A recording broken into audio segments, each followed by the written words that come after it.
El algoritmo que sabía demasiado, un podcast del Observatorio de Derechos Digitales. Hola a todos, esto es El algoritmo que sabía demasiado, un espacio en el que vamos a reflexionar sobre la importancia de nuestros derechos en el entorno digital. Un saludo de Chema Valenzuela. ¿Cómo será el cuidado de la salud en el futuro? La respuesta no es tan difícil como parece a simple vista. Solo necesitamos mirar a nuestro alrededor para hacernos una idea de lo que está por venir. Los avances tecnológicos están permitiendo que la medicina sea cada vez más preventiva y los tratamientos más personalizados. Dentro de unos años, nuestros datos permitirán que los actores del sistema sanitario colaboren más estrechamente.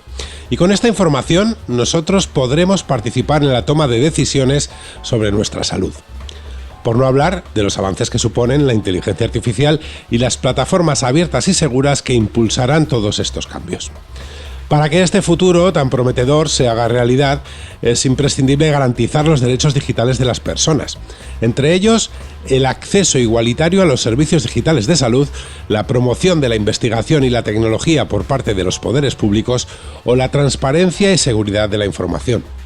De todos estos temas hablaremos como siempre con nuestros invitados. Sin embargo, antes de darles la bienvenida, vamos a visitar una agencia espacial en la que ninguno de nosotros sería admitido. Una peli en un minuto. 10 dedos en las manos y 10 en los pies, eso era lo único que importaba antes. Ya no. Ahora, a los pocos segundos de vida ya se podía saber el tiempo exacto y la causa de mi muerte. Nos encontramos en un mundo en el que desde el nacimiento podemos saber qué sucederá con nuestras vidas con un simple análisis de sangre.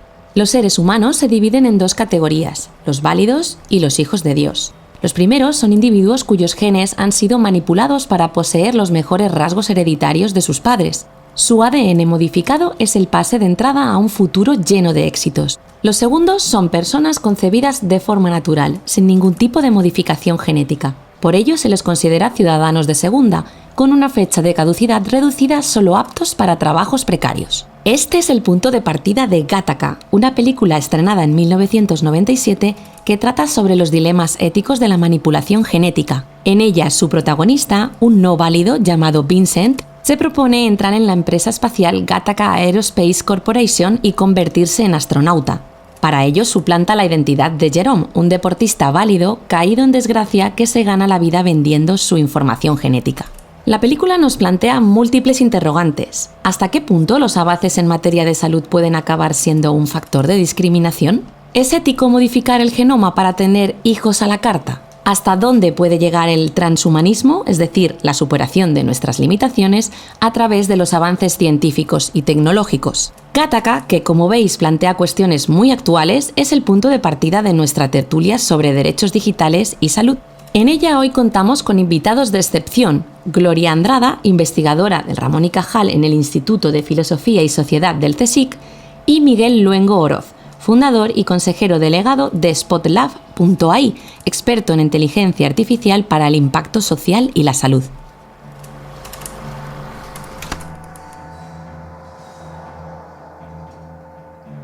Gloria, Miguel, bienvenidos. Hola, ¿qué tal? Hola.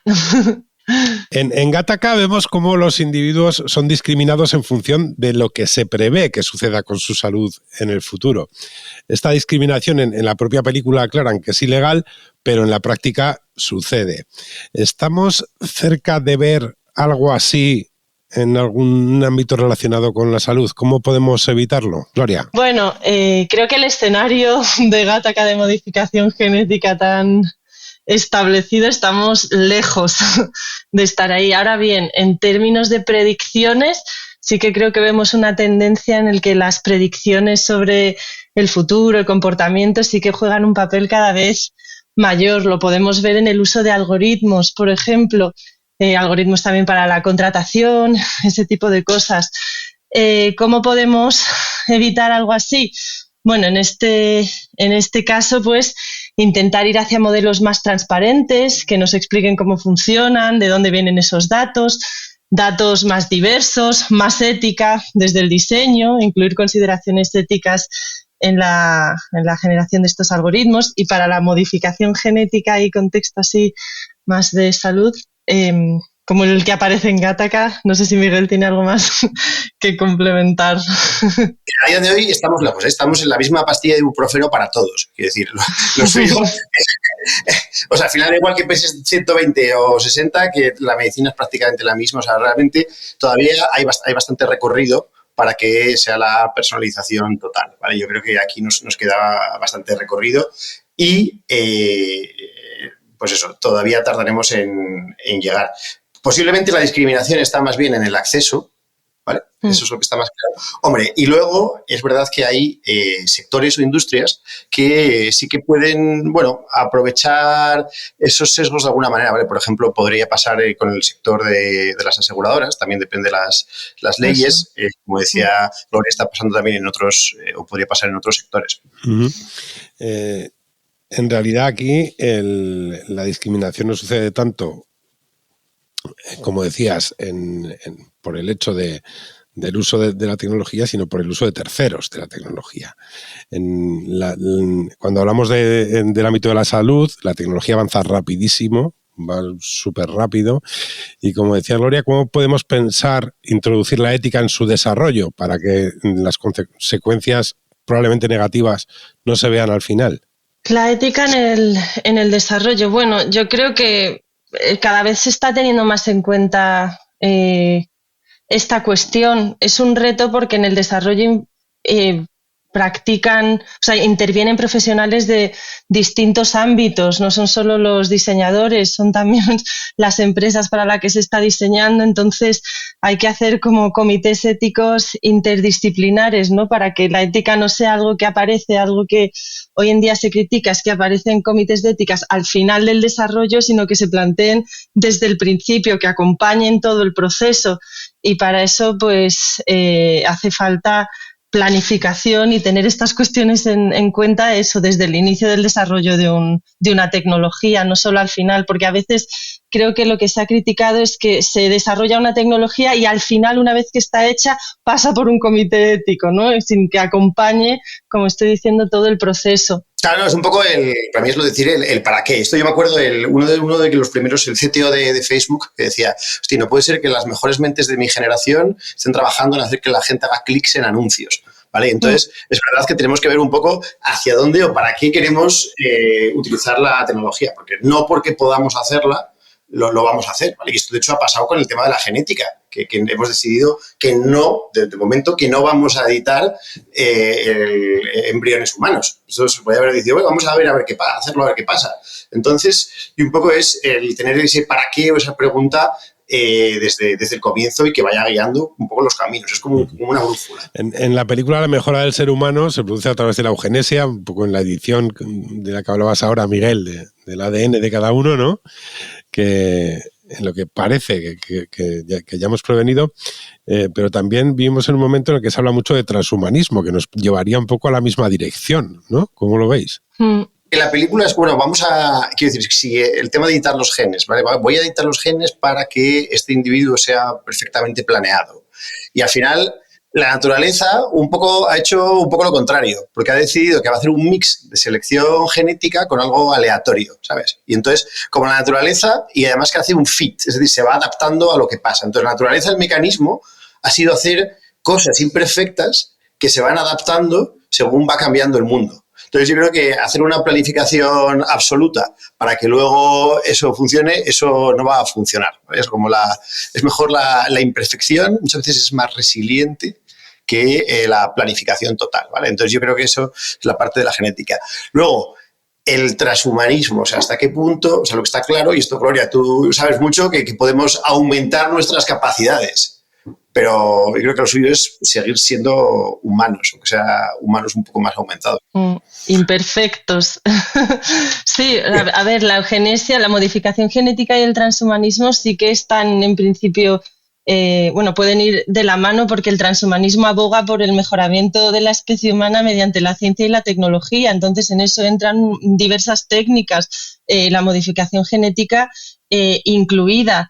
Sí que ningún transhumanista hoy en día, yo creo, me atrevería a decir, aboga por una eugenesia institucional, como que sea, sino sí que se fomenta más como la libre elección. Ahora bien, ya sabemos que la libre elección pues no es tan libre, que pues, aparecen cuestiones como mencionaba antes Miguel, del acceso, quién tiene acceso a estas tecnologías, a estas intervenciones no, posibles desigualdades que esa desigualdad del acceso pueda generar.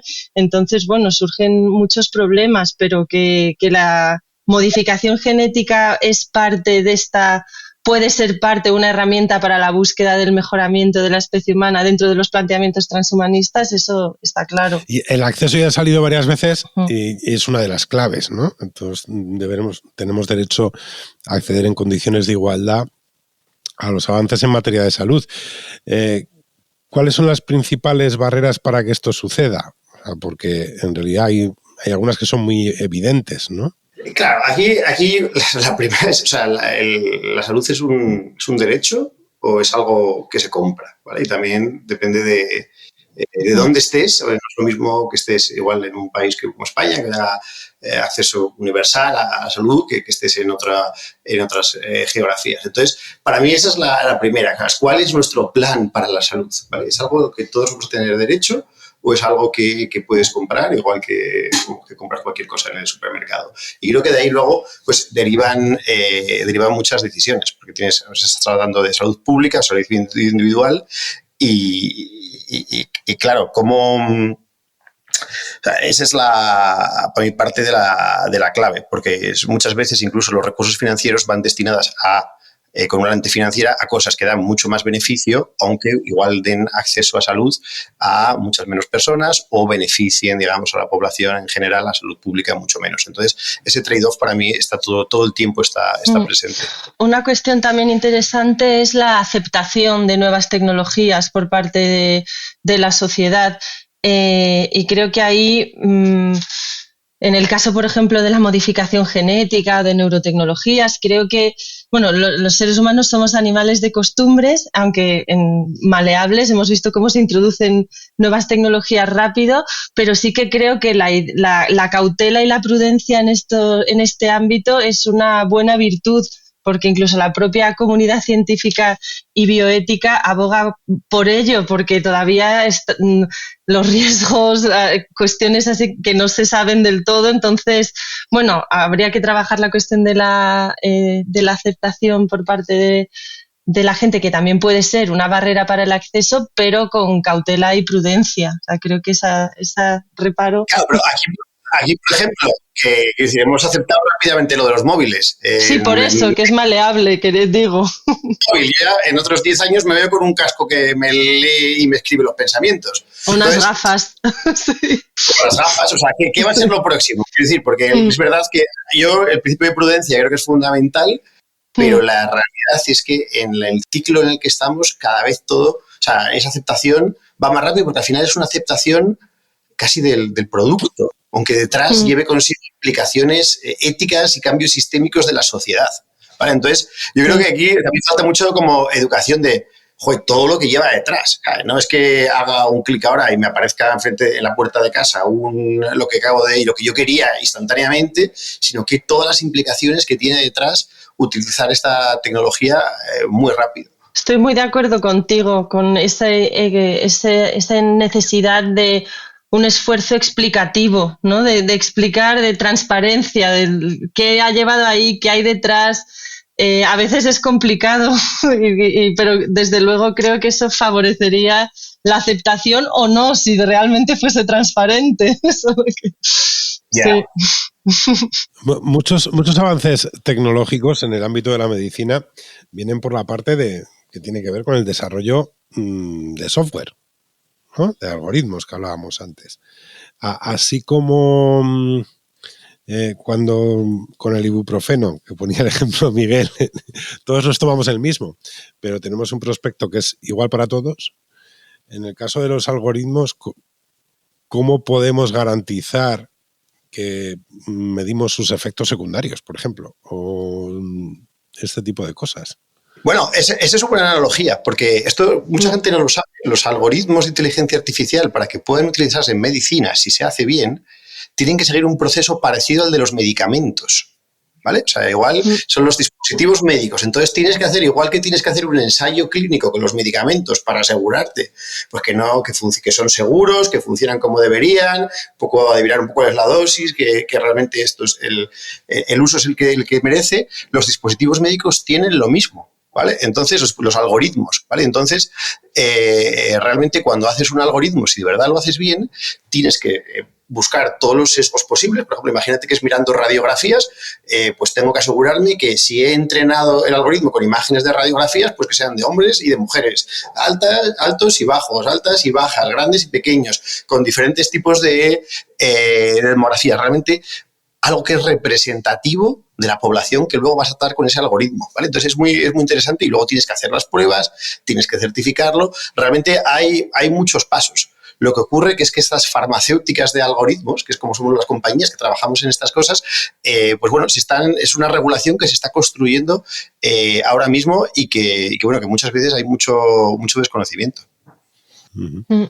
Entonces, podemos decir que se está trabajando en ello. Bueno, pero que está una cosa muy avanzada, porque luego de otro lado es que la oportunidad es única. O sea, que realmente hay muchísimos avances en medicina que van y pueden pasar muy rápido porque tenemos ahora las máquinas que por un lado nos permiten hacer lo que hacen los médicos, pero de manera más objetiva y automática y más rápido, esto da más accesibilidad, y por otro lado muchas veces el algoritmo puede ver lo que los humanos no pueden ver, ¿sabes? Conexiones que no esperábamos y que nos pueden ayudar a encontrar el tratamiento adecuado o el diagnóstico adecuado. ¿Se incluye cada vez más diversidad en los datos? Porque eso me imagino que ha sido también un esfuerzo al detectar sesgos, ¿no? Donde hay que hilar muy fino es en esa intersección, de hecho, entre la tecnología y la parte clínica, que es cuando diseñas el protocolo con el cual vas a validar el algoritmo. Es como, voy a asegurarme que lo voy a probar con todos los sesgos posibles, con todas las demografías posibles, con todos los tipos de máquinas. Y ahí hay un espacio entre medias que es la clave realmente. Es como pensarlo bien, diseñarlo bien para que luego valga y luego, bueno, continuar monitorizándolo, claro. Pues a propósito de esto vamos a hacer un alto en el camino, porque si hemos pasado ya por el mundo de la ficción, ahora nos toca irnos al mundo del documental para ver un ejemplo de esto que estamos hablando. Cuando la realidad supera la ficción. Para nosotros la confidencialidad de los datos de pacientes es algo muy importante que encriptando todos estos datos. El primer episodio de la serie documental de Discovery, Being DigiSapiens, nos traslada a Barcelona para descubrir los avances en medicina digital que se están realizando en el Dimension Lab del Hospital de la Santa Creu y Sant Pau. En él vemos como su presentadora, Simone Giertz, se sorprende por el tamaño de una réplica exacta de un corazón humano impreso en 3D. Con ella aprendemos que estas representaciones de nuestros órganos ayudan a los pacientes a entender sus patologías y a los médicos a entrenarse. Además, viajamos por el interior de un corazón gracias a la realidad virtual. Otro de los aspectos que llaman la atención de este centro es el tratamiento de los datos y su almacenamiento. El hospital utiliza un novedoso sistema de almacenamiento de datos que le permite mejorar los tiempos de acceso y procesamiento en comparación con los discos duros tradicionales. Gracias a estos avances, la innovación, la investigación y la docencia se unen para llevar la práctica médica a un nivel superior.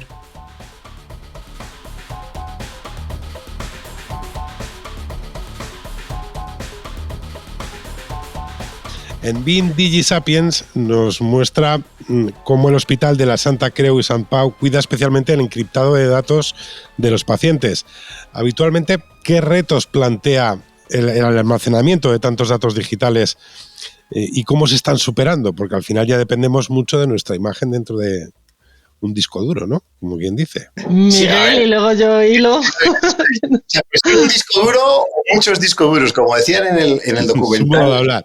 Tenemos plan A, plan B, plan C, ¿vale? Y al final es verdad que al final en el disco duro del hospital, de la nube, donde sea, está nuestro gemelo, nuestro espejo digital de nuestra salud, que es probablemente lo más valioso, ¿vale? Y además una cosa muy interesante que los algoritmos no olvidan. Eso es una cosa que lo que queda grabado y probablemente siempre estará ahí, algo que hasta ahora no pasaba. Pero bueno, el caso es que efectivamente está grabado en muchos sitios y ahí eso, que esté encriptado, que tenga medidas de seguridad a todos los niveles es fundamental. Por eso, como comentábamos antes, hay incluso 4 tipos de regulaciones: la regulación de ciberseguridad, la regulación de privacidad de datos, la regulación de los dispositivos médicos y la regulación de la inteligencia artificial, que todas aplican para poner capas para controlar eso. Dicho lo cual, siempre va a haber un riesgo. Pero por lo que cuentas, parece que está bastante seguro ahora mismo. ¿Eso es una cuestión en España o vemos que varía, por ejemplo, de un continente a otro, la regulación europea frente a otros lugares? Por curiosidad. Hombre, la regulación europea es la más estricta, está claro. Ahora mismo Europa es la que está abogando por la salvaguarda de los derechos y los datos digitales de los ciudadanos. En principio, el ciudadano está en medio. ¿Vale? En Estados Unidos la regulación está dirigida más por la compañía privada.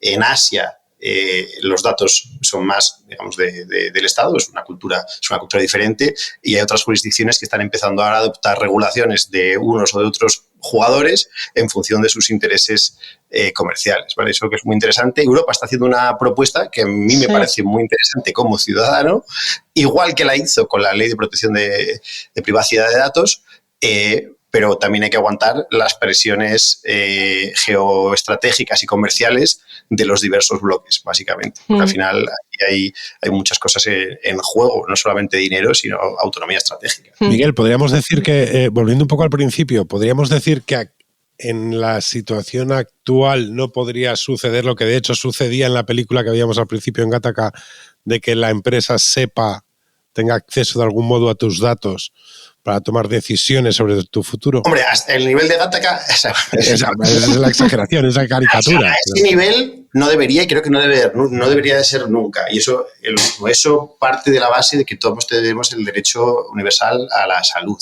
Si no fuese así, si unos pudiesen tener un acceso más privilegiado que otros, entonces una compañía podría decir, oye, porque tú tengas el 98% de posibilidades de que te dé un ataque al corazón, entonces...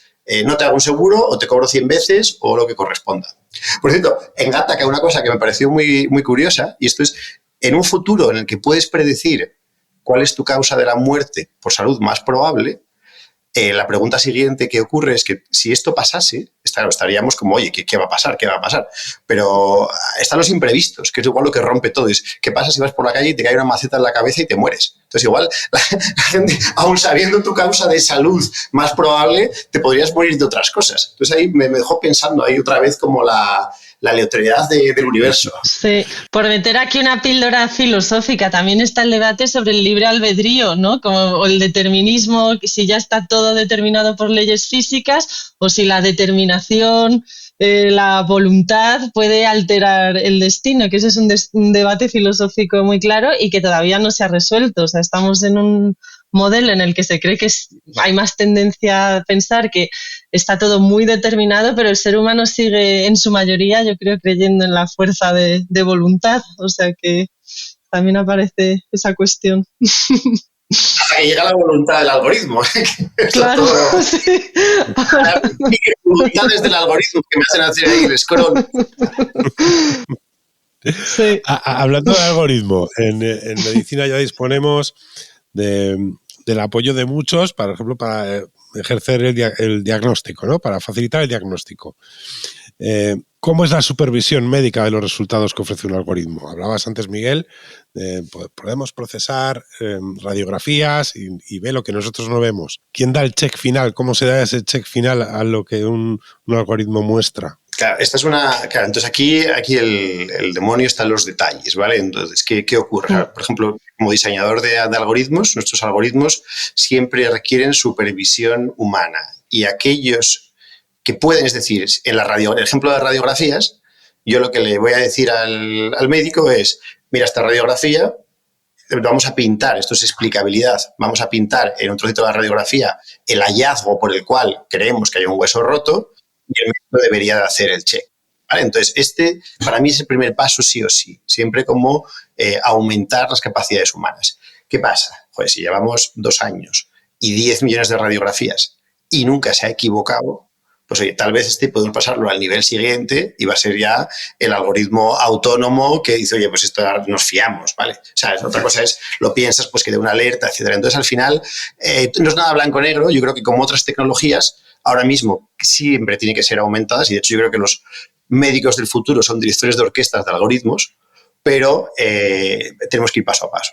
Mi pregunta a propósito de eso es, ¿y quién es el responsable último del diagnóstico? O sea, es el médico, pero esto igual que cuando te haces una prueba de lo que quieras. O sea, que cuando te haces una prueba, esa prueba tiene una fiabilidad. O sea, sí. Lo que hablábamos antes de la performance evaluation es como cuando tomas un medicamento. Este medicamento funciona al 99,9% o 98%. Entonces, el médico sabe que va a utilizar un dispositivo o un algoritmo que funciona al 98%. Entonces, él es consciente de esto y, pues bueno, tomará la decisión en base a esto. Oye, que se ha equivocado, igual que pasa hoy. O sea, muchas veces el diagnóstico no es perfecto, la medicación no es perfecta, siempre hacemos lo mejor. Pero un poco tiene que estar claro, que tiene que estar documentado cómo de bien funciona ese algoritmo, que al final es lo mismo que cualquier otra máquina que estás utilizando. ¿Qué pasa si la máquina de rayos X tiene el rayo torcido y la radiografía parece que tienes una cosa rota, pero no la tienes? Bueno, chico.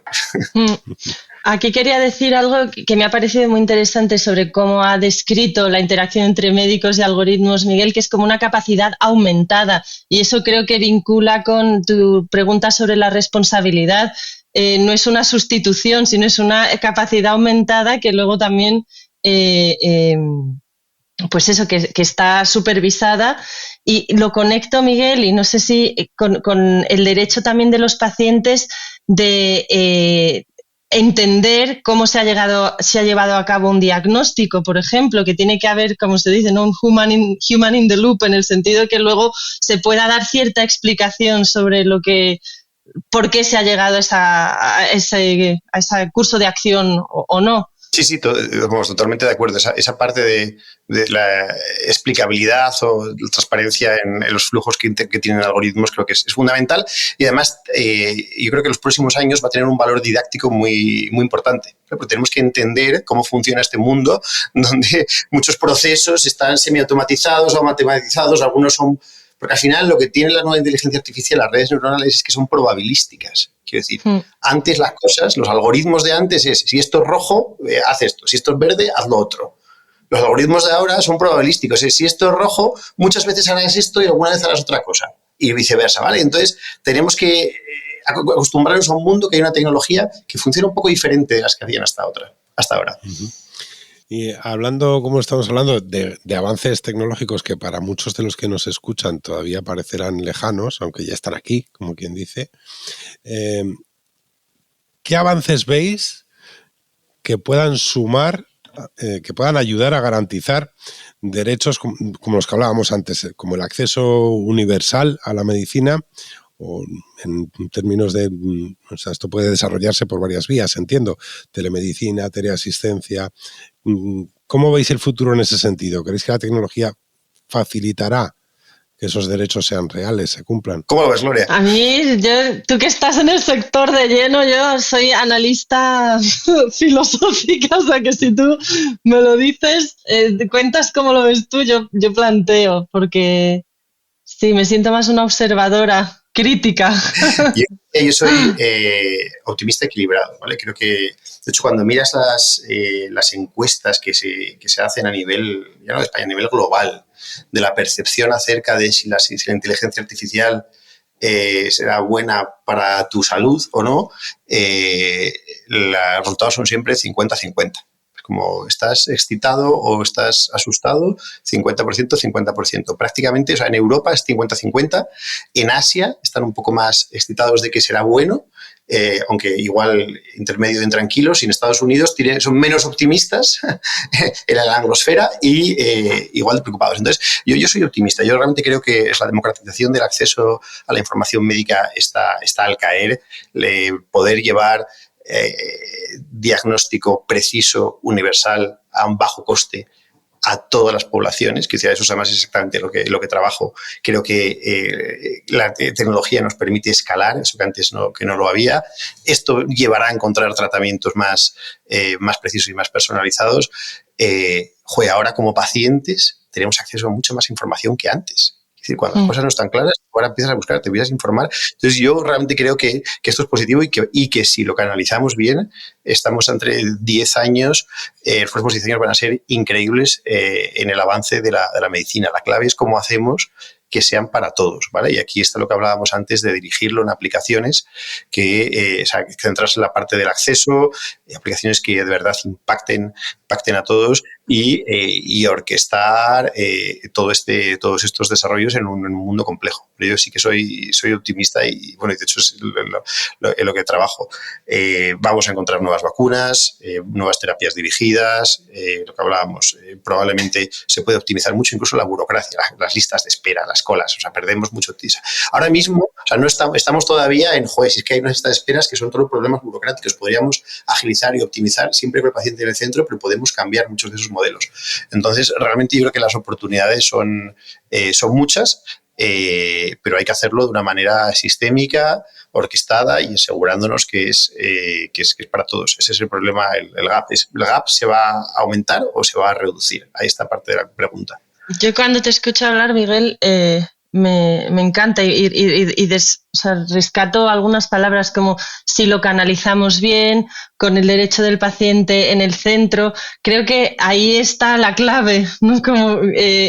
Porque hay mucho potencial y, bueno, en otra vez que nos encontramos estábamos hablando, por ejemplo, del uso de filtros de rostro, de realidad aumentada. Se puede usar para objetivos banales o se puede usar, como creo que lo estáis utilizando, filtros para llevar tecnología muy compleja a áreas como para usar microscopios, como que al final siempre está también la voluntad, la ética, el para qué, la reflexión.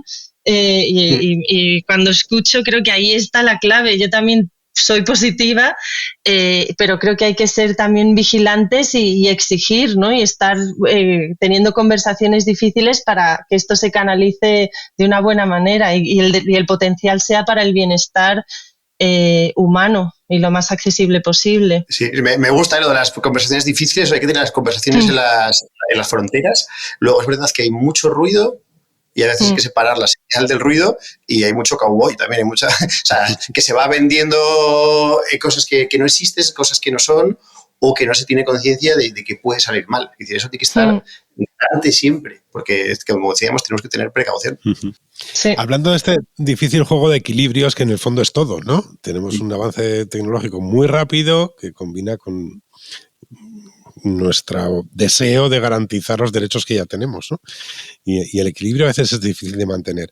¿Qué sucede con el consentimiento a la hora de dar nuestros datos? Ahora mismo, gran parte del avance científico tiene que ver básicamente con que disponemos seguramente de muchos más datos de paciente de los que disponíamos antes, ¿no? A la hora de hacer ensayos clínicos, por ejemplo, acelerar pruebas de este tipo. ¿Creéis que desde el punto de vista del paciente, bueno, directamente, que el paciente es consciente de todo esto? Yo como usuario, como paciente, sí que agradecería una información un poco más accesible, porque normalmente es pues en letra pequeñita, difícil de leer, ya sabemos bien cómo que se dificulta en ese sentido la comprensión. No sé si porque se asume una incapacidad de comprender, que no, yo creo que hay que creer, las personas al final tienen esa capacidad, o sea que sí que creo que un esfuerzo mayor por hacer esa información más accesible facilitaría la consciencia a la hora de tomar de dar consentimiento. Sí, no, total. Es muy interesante porque sí que creo que hay muy pocos esfuerzos en esa línea, ¿vale?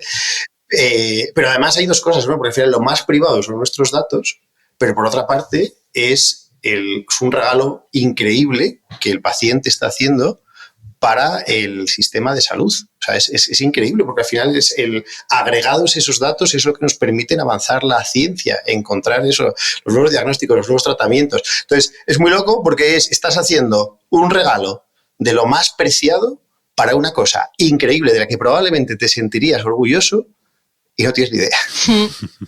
Eso es Y para ser honesto, yo es la primera vez que pienso esto y me dedico a esto. O sea, realmente es una reflexión. No, y muchas veces no te pilla en tu mejor momento cuando tienes que firmarlo, eso, precisamente. Claro, pero por hecho, o sea, que lo firmas y ya está, pero que podría ser un acto muy, muy interesante. Altruista, ¿no? Me ha parecido con lo que se derivaba ahí altruismo, sí. O altruista, y también te viene a ti de vuelta, porque luego... Sí. Pues, o sea, cuando tú vas cuando a ti se te da atención médica, en el fondo no es otra cosa que a ti te está dando el destilado de haber recopilado información de muchos otros humanos que han venido antes que tú. Tal cual. Igual lo que necesitamos precisamente es divulgar esto. Claro. Frente a la visión más individualista, como lo presentas, Miguel, me parece un gran esfuerzo de cooperación también. O sea que claro, eso es la ciencia. Si no empezaríamos, nos resetearíamos siempre. Sí. Pues nos vamos a quedar con esto, con esas ganas de cooperar también en contar a quien nos escucha y en aprender nosotros mismos cómo funciona todo, porque en la medida en la que tenemos información podemos garantizar de verdad que lo que sucede respeta nuestros derechos. Pues muchísimas gracias, Gloria, Miguel, por estar con nosotros. A vosotros. A vosotros, gracias. Gracias.